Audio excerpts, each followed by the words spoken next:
Alors bonjour les amis, aujourd'hui je vais vous montrer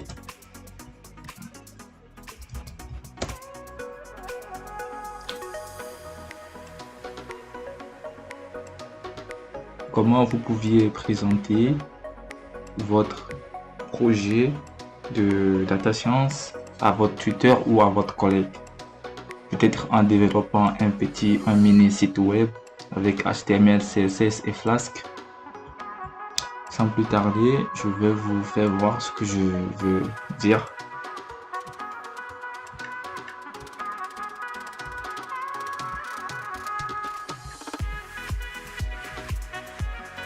Voilà. Comme vous le voyez, ici, il y a un dossier template dans lequel se reposent tous mes fichiers HTML. Vous avez le statique ici, c'est tout ce qui concerne le code JavaScript et le code CSS pour le style, bien sûr. Et ensuite, vous avez le code Python pour le backend. Donc, particulièrement, j'ai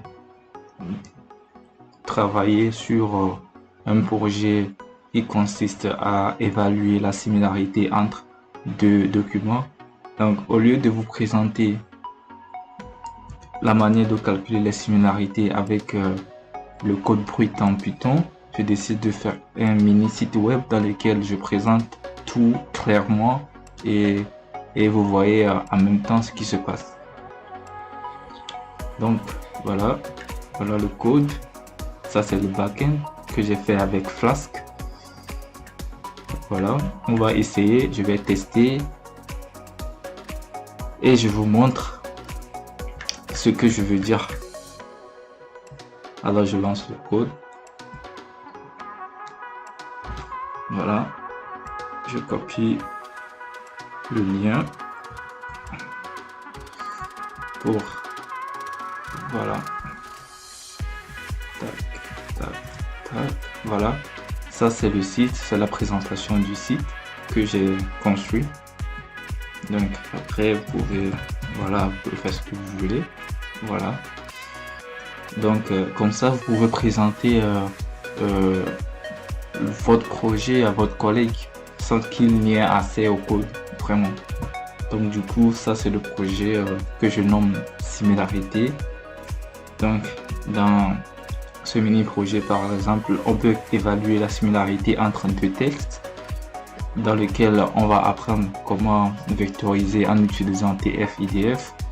On va utiliser aussi les métriques qui sont cosinus similarity et les autres.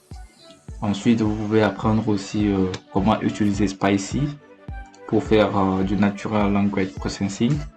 Et après aussi, vous pouvez aussi comprendre quelques notions mathématiques qui sont liées au projet. Voilà, donc du coup, voilà le mini site. Donc, imaginez, vous pouvez présenter ce mini projet à votre collègue.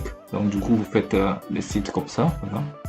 Donc, à côté ici, vous pouvez un peu, voilà mon GitHub.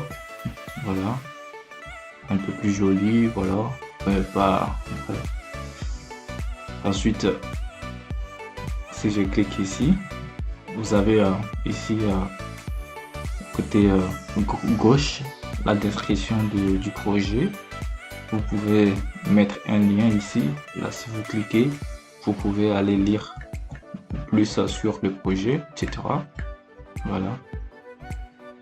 Ensuite, ici j'ai fait un drop zone dans lequel on va mettre les deux textes à calculer la similarité. Et vous avez tous ces métriques de calcul de similarité. Dans mes anciennes vidéos, je vous ai montré comment calculer à la main les métriques de Levenshtein, similarity avec le n-gram. Je vous ai montré aussi les Java Weekly. Voilà, on va plus rentrer en détail de comment calculer la similarité entre les documents en utilisant ces métriques particuliers. Donc moi je vais faire le test, je prends les documents que je veux évaluer la similarité. Donc je prends deux documents, voilà, comme ça, tac. et j'évalue la similarité. Tac, tac, tac. Tac, tac, tac. Voilà. Donc, vous voyez que on nous donne comme valeur 0 la similarité entre ces deux documents. Ceci montre que ces documents ne sont pas similaires puisque les valeurs sont comprises entre 0 et 1. Donc, une valeur de 0, ça veut dire que les deux documents ne sont pas similaires. Donc, vous pouvez faire ça pour présenter pour votre projet à votre collègue ou à quelqu'un qui veut peut-être voir ce que vous avez fait et tout. Ça prend énormément de temps, mais ça fait joli aussi de pouvoir présenter votre projet avec un site web. C'est tout ce que je vais pas rentrer en détail aujourd'hui en ce qui concerne comment construire les fichiers HTML, comment construire les fichiers CSS, etc. Donc, je vais vous montrer, je vais vous donner une astuce pour que vous puissiez présenter votre projet à votre collègue en data science par exemple. Ok, ceci n'est fait à notre tutoriel d'aujourd'hui. Prochainement, je vais voir dans la mesure du possible si on va essayer de construire un autre site avec HTML, CSS ou Flask. N'hésitez pas de vous abonner à ma chaîne et d'activer la cloche de notification.